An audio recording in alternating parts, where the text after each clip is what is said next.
یہ تسبیح رات کو سونے سے پہلے کرنی ہے۔ اس کو پڑھنے میں صرف 3 منٹ لگتے ہیں۔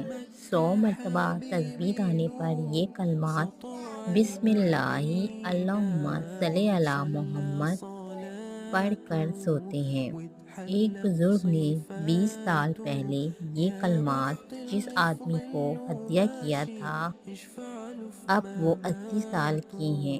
ان کا کہنا ہے، مجھے ایسا کوئی دن یاد نہیں کہ جس رات کو میں نے یہ تسبیح نہ پڑھی ہو اور صبح میرا کوئی کام نہ ہوا ہو۔ میں نے کئی مرتبہ آزمایا کہ جو خواہش میرے دل میں ہوتی تھی زبان پر آنے سے پہلے ہی پوری ہو جاتی تھی، یہ کلمات پڑھتے ہی۔ اس عمل کو متواتر کرنے سے آپ کو کبھی پیسے کی تنگی نہیں ہوگی۔